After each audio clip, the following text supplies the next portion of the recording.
สบายดีเนาะวันนี้ออกมา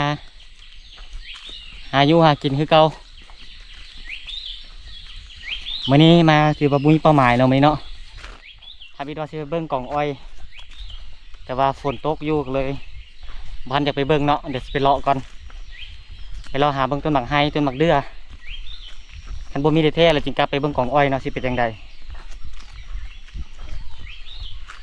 ตอนนี้ก็เช้าอยู่เนาะประมาณ6 โมงเอายินเสียงไก่ป่าห้องหลายอยู่มื้อนี้เอาตู้มานำอยู่แต่ว่าได้เห็นห้อยเขี้ยใกล้ๆเฮากะสิลองต่อเบิ่งเนาะ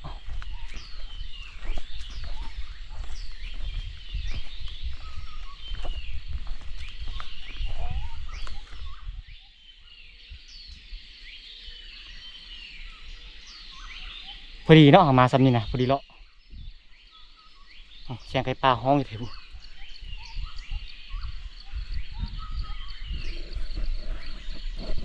เนาะกี้นี่มันห้องอยู่ฮั่นไก่คันอยู่ฮั่นโ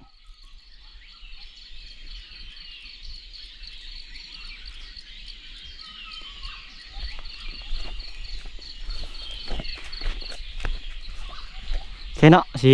ทายให้เบิ่งแต่ละระยะคันเห็ดอย่างเนาะมัน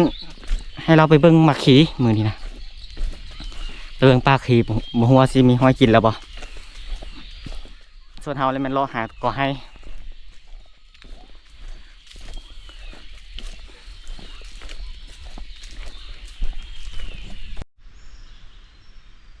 เดี๋ยวสิแวยิงนกอันอยู่ต้นอันนี้หน่อยนึงเนาะบางคนเอิ้นมักอันกาแฟป่าเนาะบางคนก็เอิ้นนั่นมักขี้แบะยิงนกจัก2-3 ตัวไปปิ้งเนาะ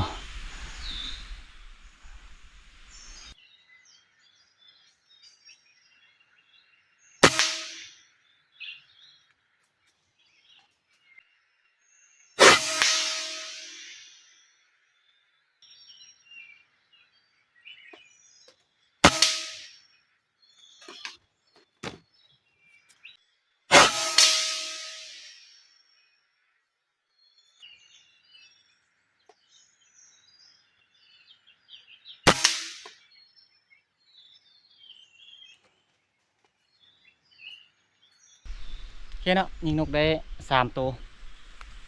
สิปิ้งนกกินข้าวเลยก็สิออกซอกอันต้นมากกันบางไฮเนาะ7 โมงแล้วตอนนี้นะคันเอาสวยกว่านี้แหละยาอากาศร้อนเนาะเอาขึ้นภูสิบร้อนเดี๋ยวปิ้งนกแล้วก็ขึ้นไปเลยทำบางไฮบุสู้กับกลับไปหาของอ้อยเนาะเห็นอันปลาขี่อยู่นี่อยู่บุหัวชิมีกับหอกบ่มาฮอดมื้อเช้านี่เห็นห้องก็แก๊กอยู่เนาะหอกเบาแต่ว่าบุหัวสีเข้าบ่เพื่อนเนาะกินข้าวแล้วสิไปเบิ่งก่อให้บัดนี้นะ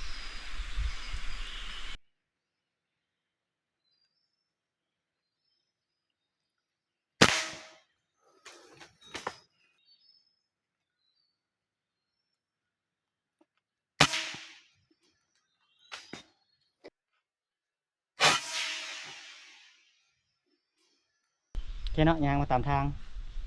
มันยิงนก2 ตัวเนาะตัวนึงเอาใหญ่เลยเนาะจังนกอย่างเนาะ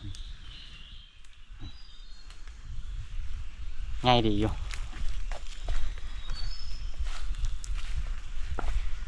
ตัวที่2คือนกจะลุกเนาะงามได้นกอันนี้ธรรมดามันมาเป็นฝูงเนาะแต่ว่าเห็นตัวเดียวมัน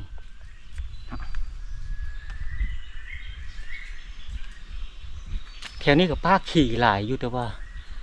คือบ่เห็นหอยไก่ป่าหรือว่าอย่างเนาะเมื่อเช้านี่ไก่ป่าขันแถวนี้บ่ฮู้ว่าขันแถวใดหลายว่ะเดี๋ยวสิเลาะยิงอีกเนาะ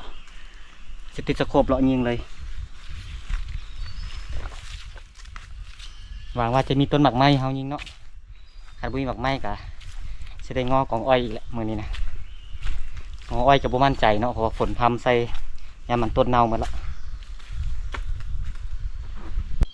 เฮียมาฮอดเลยเนาะเป้าหมายต้นไฮต้นหนึ่งถือว่าเป็นกำลังจอเนาะ ก่อนนี้เป็นบางไห้ใหญ่ก่อนนี่นะ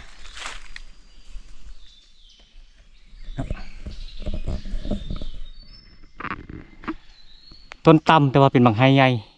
ยิงเลยพอดีคักต้นนี้นะมันต้นต่ำพอดีเขายิงเนาะนกมันอย่างใกล้ๆเลยคิดว่าอีกประมาณ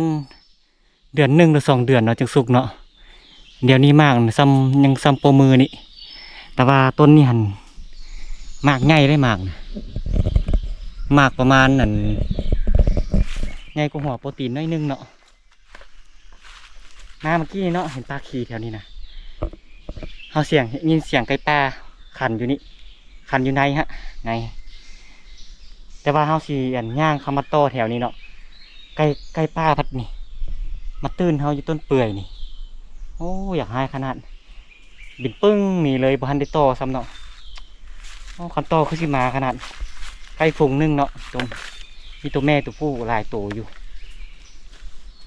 เดี๋ยวสิไปเบิ้งอีกต้นนึงเนาะขอให้นะอยู่เทิงพุ่นบัดนี้ย่างขึ้นภูอาวสูงอยู่เดี๋ยวสิคอยเลาะยิงขึ้นไปเนาะสิได้ไก่ปลา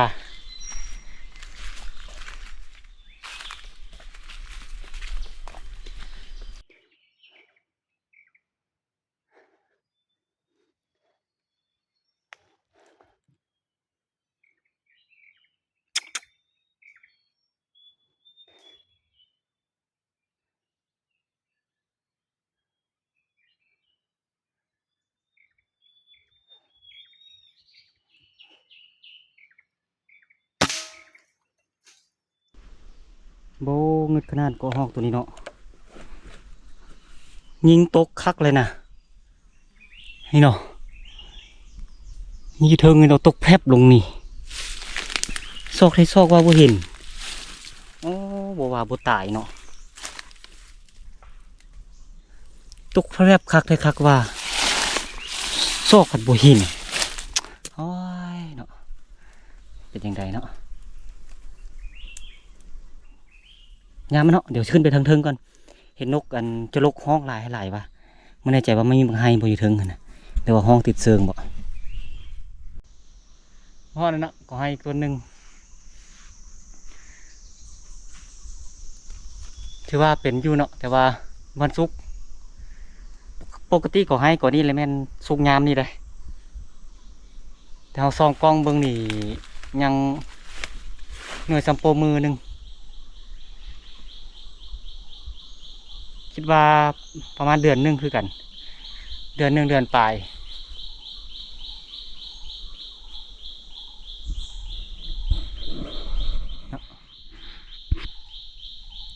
มีแต่ง่าสุ่มเดียวง่านี่เนาะข้างง่านี่บ่ฮักสิคักง่านี่มันเลยเป็นฟุ้มเดียวเลยเฮ็ดให้อันก็มันมืดไว้ตัวนกก็ฮอกเข้ามาแล้วมืดไว้ขอให้ก่อนนี่ถ้าว่ายิงบนพันแล้วแม่นเรียบร้อยเลยถือว่าบนยิงเลยยังมีบอลสินั่งเลยบัดนี้นะเห็นป้าขี่ไก่ป้าเข้าอยู่เมื่อกี้นี่แต่ว่าบ่มั่นใจปานใดกับฮอกสิเข้าบ่ป้าขี่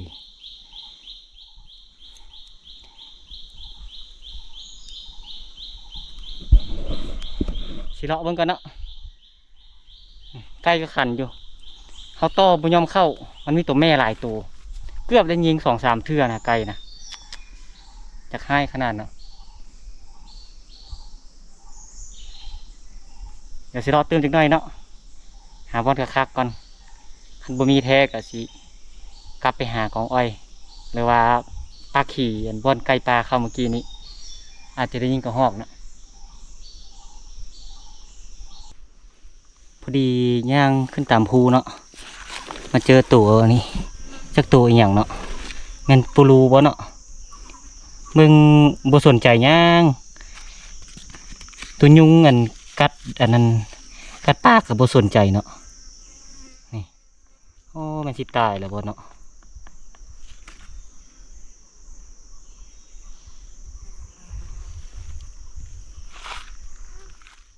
คือบ่ตายได้ซะเต่าอย่างเนาะมีห่างอย่างนี้เนาะไผฮู้บอกเลยเนาะ ยังบ่ตายเนาะนี่สิเกียมนั่น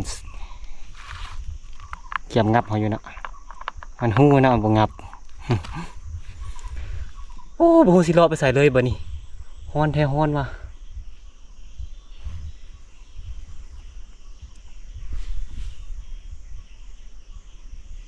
ต้นมากก็ยังบ่เห็นเนาะเห็นแต่มากขี่เพิ่นบ่มั่นใจนะมันเป็นป่าตองเห็นแต่ใกล้ป่าเข้าบ่แน่ใจว่าเขาฮอกสิเข้าสิกลับไปมันกองมันต้นเพิ่นกองมันต้นเฮาเพิ่นอยู่ไกลเฮาพุ่นเนาะ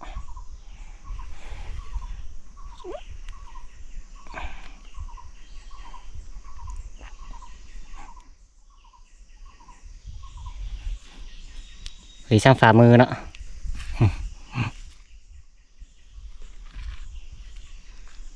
แค่เนาะสิได้สิปล่อยมันตัวน้อยมัวตัวอย่างเนาะเต่ารุ่นใดอันนี้เต่าปูรูบ่หรือเต่าอย่างเนาะ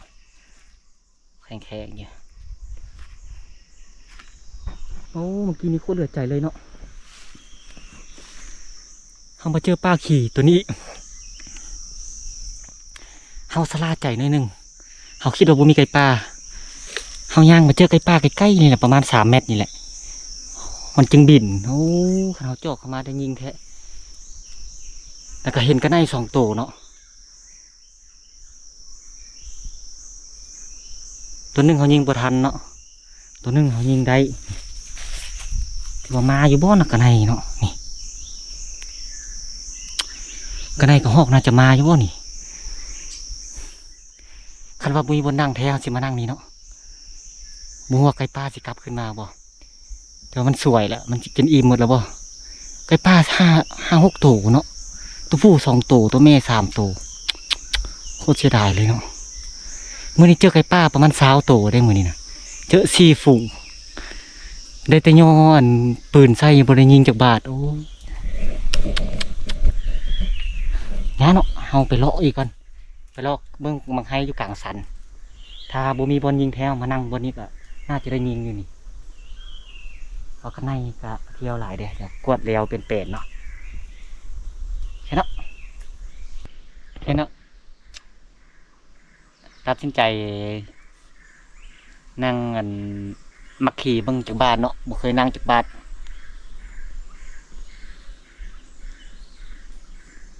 แต่ว่าบ่ถึงขั้นนั่งแล้วเนาะมันมี2-3 บอนมักขี่เนี่ยเขาสิอาศัยย่างเลาะไปเลาะมาเอาแล้วก็สิต่อไก่ปลาแดงเพื่อไก่ปลามาเสียดายนะวันนี้เห็นหลายนะยอมรับได้ไก่ปลานะมีตัวหนึงเนาะตัวแม่ที่เขายออัดกล้องขึ้นแล้วแม่สิหัวมันละ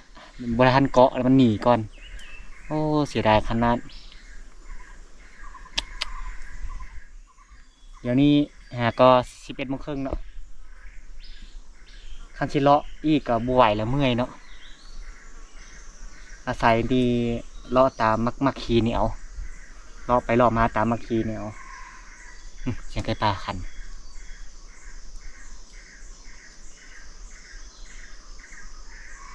อยู่เทิงเฮานี่เนาะมีมักขีอยู่เทิงมันจะใส่ไปกินอยู่เนาะ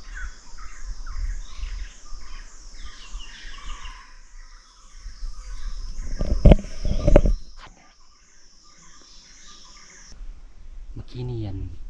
ก็ฮอกมันฮอกเนาะเฮาเลยไปยิงมันเนาะได้เสยนี่มันห้อง2 ตัวเนาะถ้ายิงตัวหนึงแล้วตัวหนึงมิดเนาะถ้าเบิ่งมันห้องอีกเราจะไปยิงอีกแต่ว่าได้3 ตัวได้เฮานะมาแนวทางมันได้ตัวหนึง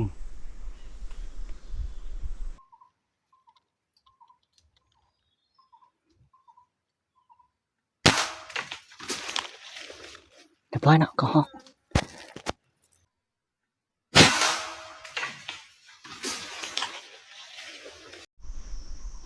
ได้แล้วเนาะตัวที่4เขาได้เลาะยิงเอาเนาะนั่งบนเก่าแล้วมันบ่มาเนาะเลาะยิงตามทาง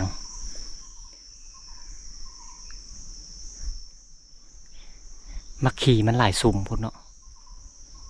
มันยากอยู่เที่ยวจะนั่งดักบอลเดียวแต่ย่างเลาะไปเลาะมาเอาเนาะเมื่อยกะยาเนาะ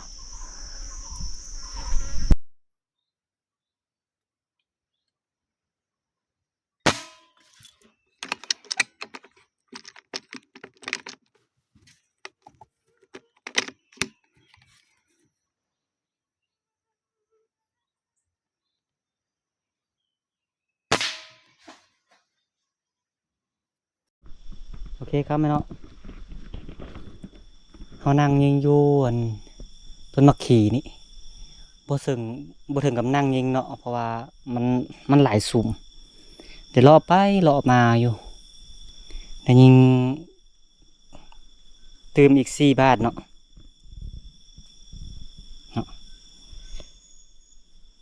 อีกบาทหนึงหันบ่ตาย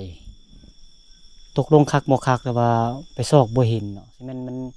บ่ตายนะมันดิ้นไปอันเข้าสะดอกสะเลืม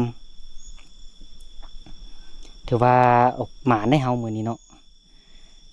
บ่ได้มาของอ้อยก็ยังหมานนะเฮาเนาะโอ้ยิงหลายบาทวันนี้นะมันเกือบ10 บาทพุ่นแต่ว่าเสียหลายโพดเนาะตัวทำอิฐที่เฮาใส่ติดสโคปยิงหั่นน่ะตกคักให้คักว่าไปซอกบ่เห็นโอ้จักเป็นจังไดเนาะถือว่าได้กระหอกกับกระไนพอดีเป็น7 ตัวเนาะแล้วก็นก2 ตัวเนาะได้นกฮอน3 ตัวแต่เขาปีนกินตอนสวยเนาะถือว่าหมาแล้วเนาะเขาเนาะเดี๋ยวไปหาอ้ายก่อนบัดนี้นะสิเลาะกันว่าอ้ายสิหมานจังได๋บ่เนาะเมื่อกี้นี่เฮาอันเมียนกระหอกอยู่เนาะตัวฟานมันมาอยู่นี่แหละเสียงคุกคักคุกคักคุกคักเฮาคิดว่าแม่นตัวอันแม่นตัวหงิ่นเนาะเราเปิดไฟใส่แล้วบ่ซอกบ่เห็นเดี๋ยวมันเล่นแล้วมันห้องกอกเนาะโอ้สิได้ขนาดสงสัยมันมาซอกกันกินแถวนี้เนาะโอเคเนาะเดี๋ยวสิเลาะการลงไปก่อนบัดนี้ถ้าว่าได้ยิงตัวหยังก็สิถ่ายให้เบิ่งเนาะ